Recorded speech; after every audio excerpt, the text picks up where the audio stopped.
I like clean air, clean water, clean land. I think we all do. That is, I think we do, but shouldn't caring mean that what we do follows what we care about? Most of us don't act environmentally as much as we care. Why is that? Why would that be? Why is there that discrepancy? I found the answer, and it didn't come from asking that question and thinking the answer. What I found is that everybody has something personal and unique to them that's what they care about environmentally. And when everybody has a different thing that they care about, what feels intrinsic to me feels extrinsic to you, like I'm telling you what to do. And most people don't like to be told what to do. For example, if I say, the polar ice caps are melting and it's because of fossil fuels, how many people really want to organize a carpool or start walking to work? Or if I say, future generations are going to choke on our plastic, how many people really want to start foregoing takeout? When scientists and politicians think of future goals, they often back solve to what steps we should do, what we should do. It feels like they're telling us what to do. We often don't like that. I found what works instead is to access and make people feel comfortable sharing what they care about, the thing that motivates them, to make them feel comfortable with that and experience that, and then give them a way to act on it. And when they act on it, it feels inspired, and it feels purposeful, and they often want to do it more. They thank me, as they will thank you when you develop this technique. And what I'm going to do with you today is I'm going to teach you a technique to help people. As far as I know, it's the only technique that moves people who weren't already going to do it from feeling like if I act but no one else does, then what I do doesn't matter, to I'm glad I did this. I like doing this. I'm glad to act on this thing. And I want to share this joy that I'm feeling with others, not deprivation, not sacrifice, not distraction, but joy with others. I'm going to teach that to you. You know, I used to think that carbon dioxide caused global warming. Carbon dioxide is a molecule. It doesn't have any volition of its own. It can't make choices. We can. It reacts to us, to our behavior. And our behavior comes from our beliefs. We could take all the carbon dioxide back to pre-industrial levels, and if we don't change our behavior, we'll simply go back to where we are now because we're growing so much. If we want to change the effects, we have to change the causes. And that's our behavior, and that comes from our beliefs, and that comes from inside. That's where we have to look. It began for me about 4 years ago.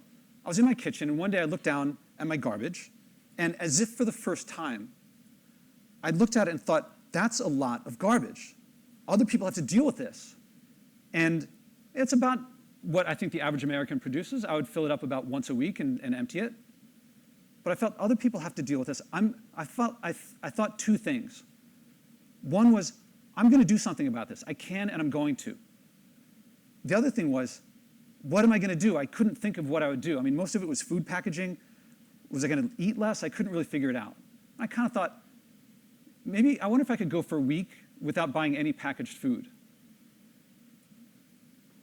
But I didn't really know what to do. And so I started feeling helpless and confused and even shame and guilt. And some people, when they feel feelings that they don't like, they might disengage or withdraw.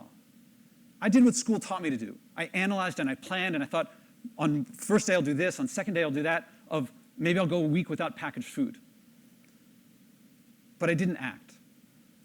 I'd fill my head up with all these different thoughts of planning an activity and strategizing, and then the feelings would go away, the feelings that I didn't like, and then I'd go back, then the thoughts would go away, and I'd go back to what I was doing before.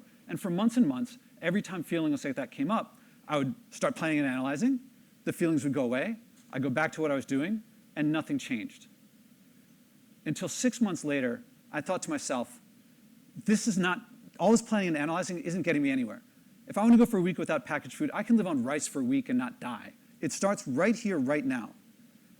And I found what worked was that I chose to act on what I cared about.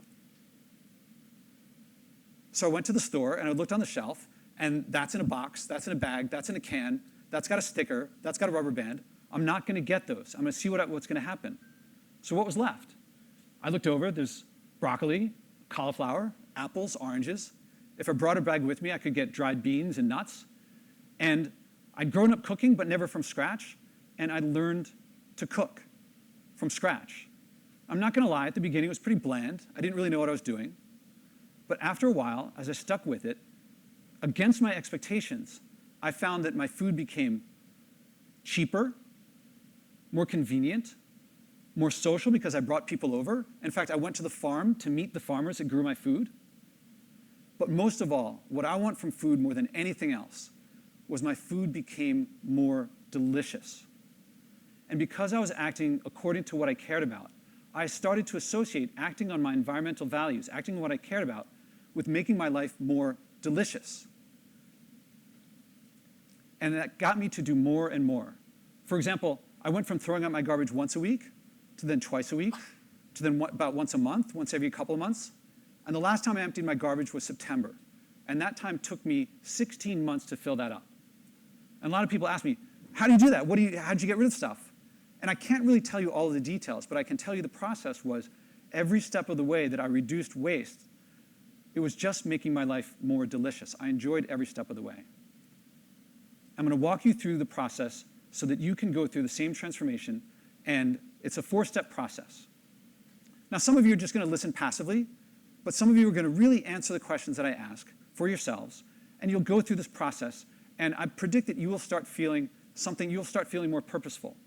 And I'm going to teach it to you so that you can also do it with others, so that you can lead others. And I believe that they will thank you for doing this.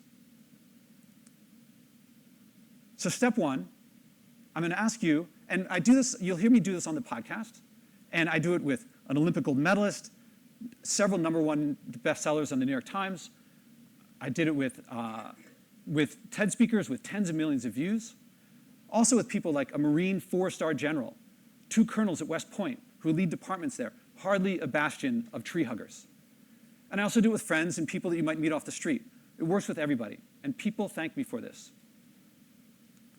Now, when I do it with them, it's one-on-one and interactive. Here, I'm going to ask you questions you can't really answer, but when I ask you the questions, think as loud as you can to come up with the answers for yourself. So the first one, step 1, is what does the environment mean to you? When you think about the environment, what do you think about? For a lot of people, it's a memory, or it's an expectation of the future, or it's a feeling, or it's some vignette. So I'm going to pause and think for yourself, what does the environment mean to you? What do you care about?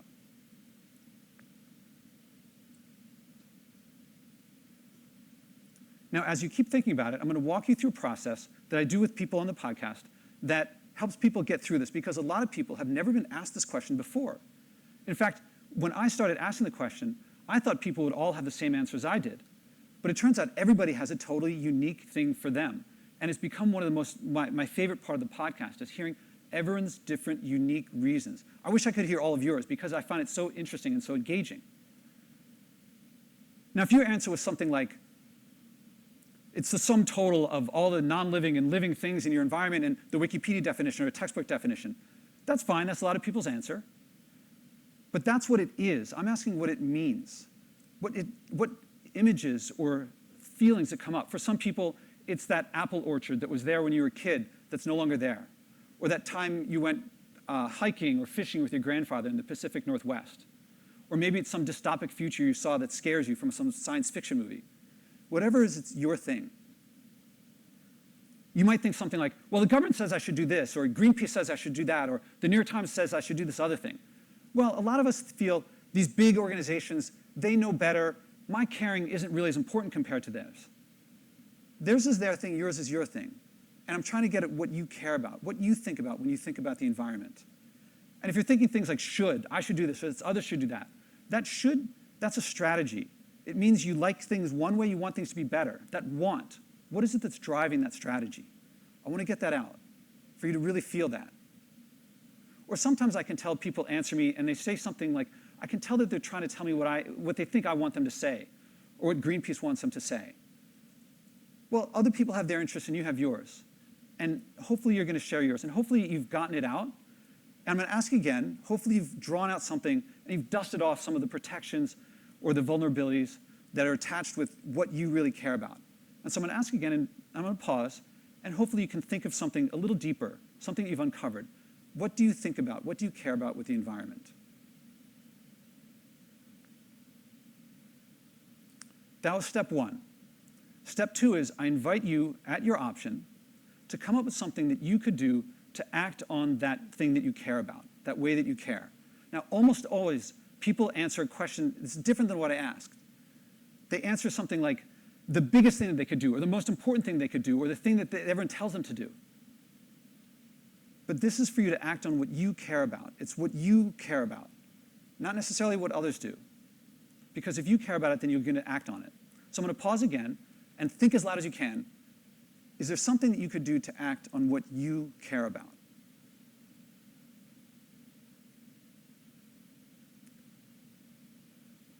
As you keep thinking about that, I'm going to walk through 4 constraints that I do with people interactively, because I find that constraints breed creativity. The first one is you don't have to fix all the world's problems all by yourself overnight. People are so quick to jump and it said something really big and they feel if it's not big enough, it's not worth doing. But if you felt the size of what you did first was the most important thing, I think you'd have to agree that if you were going to play Carnegie Hall, playing a scale wouldn't make a difference. Because it's so, what's a scale? But it's exactly what gets you to Carnegie Hall. And what I'm trying to give you is a scale for you to practice environmentally to develop the skills. Because if you don't do the little things, you'll never get to the big things. But if you do the little things become easy, the bigger things become easy in comparison, and you do them more and more, and then they become natural. Next is, it can't be something where you're telling other people what to do. We learn from our experience. And I'm not going to stop you from trying to influence your boss, your kids, your parents, your teachers, or whoever, but we learn from our personal experience. And there's a lot of people telling each other what to do. And as I said before, it feels like it's other people telling us what to do when it's extrinsic to them, however intrinsic it feels to you. Next is that it has to have a physical, measurable result. I'm a big fan of education and reading and consciousness and awareness, but the environment reacts to our behavior, not just to what's inside. So I'm a big fan of awareness, but when you get there, take the next step to acting with something that has a physically measurable effect. And again, it's our actions, our behavior, our experiences that we learn from. And next, it has to be something new. A lot of times when people talk to me about the environment, I say, I'm doing this, I'm doing that, I'm doing all these things, and people tell me about all the things that they're doing. I love hearing those things. But the real thing about it being new is that if you feel that doing something, acting on what you care about, is a burden, then probably you're not getting it, that it's not something to do for me or for someone else, but for you acting on your value. And you'll hear that when people on the podcast get to this stage, and they realize it doesn't have to fix all the world's problems overnight. It has to have physically measurable result. Can't be telling others what to do. And it has to be new. Oftentimes they get, oh, wait a minute, there's this thing that I've been meaning to do for a long time. It's been in the back of my mind, but I haven't done it. And thank you for getting that out, because now you've given me the chance to act on it. Thank you for motivating me. But I don't actually motivate them. I help surface something, a motivation that was already there. Usually that was behind some sort of protection. And so sometimes it's something like using less plastic for a while, or taking public transportation, or eating less meat. But for what it is for you, it's what it is for you. But I believe that when you do it, you'll really enjoy it. The next 2 steps are more managerial, they're management steps, and they get the job done. So step 1 was, what does the environment mean to you? Step 2 is there something you can think of to act on that? Step 3 is, make it a SMART goal, where SMART stands for specific, measurable, achievable, realistic, and time-bound. Where for most people here, it's the specific and time-bound. So if you're going to eat less meat, for example, is that for when you're at home alone only, or when you're going out? Is it every day of the week? If you're going to take public transportation, is it just to go to and from work? The more specific you make it, the easier it is for you to do. And time-bound. You don't have to do it for your whole life, although some people choose to do that. But how long do you think it will take for you to get the feeling for doing this exercise? And the last step is accountability. Accountability gets the job done. When I interview people on the podcast, I ask them, now that you've picked this thing that you're going to do, how long do you think it'll take, and can we have a second conversation about it? And I urge you that after you've done this, when you're meeting with people afterward, that you sit with them and go through all 4 steps together. So go back and forth with each other. What does the environment mean to you? And confirm and clarify, both you and the other person. Then what can you do to act on this? Then make sure it's a SMART goal. And then Share your email with someone and say, let's get in touch again after a week or a month or however long it takes, and let's see how it went, because I believe that you will get the same results that everyone on the podcast gets. People consistently say either, this was easy, I wish I'd done this before, I could have done this a long time ago, I could have stopped kicking myself for not doing this, thank you for getting me started. Or a lot of other people say, this was harder than I expected, this was a big challenge. But this is just the challenge that I've been looking for. Thank you for getting me started. And a lot of people, once they get started, they switch from, at the beginning, they think, how am I going to involve my spouse or my kids or my boss? And once they start, they do what leaders do, which is instead of looking at other people as a problem, they look at other people as the solution, and they start working with them. And that community is why I believe that this is the shift that we've been looking for, to switch from, if I act but no one else does, then what I do doesn't matter, from extrinsic to, I'm really glad I did this, I want to share this more, to intrinsic. Isn't that what we want? To feel comfortable acting on our values environmentally and to share that with others so that they do too. And I believe this is the shift that we've been looking for. And I believe that there's nothing more rewarding or more enjoyable than to act on something that we care about, that is bigger than ourselves, that is bigger than all of us, in service of each other, that benefits ourselves. Because when you act on what you care about, when you find you're delicious, and your delicious will be special for you, and it will be different than anybody else's, but it will mean everything to you. And when you connect that delicious to act on it, you will feel meaning and inspiration.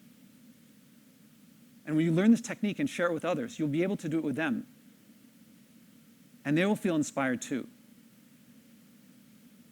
And there are billions of us who are craving leadership in the environment. We want to act sustainably. We want to act to help each other. We just don't want to be the first. And when you feel like, you may feel like you're swimming upstream the first time, but you're swimming upstream will make it for them like they will feel like they're swimming downstream. And so learn this technique and practice it to find your delicious. Act on it and inspire yourself. And lead others, lead us to find our delicious so that we can act on it, so billions of us can follow you. Help us find our delicious. Inspire us. Thank you.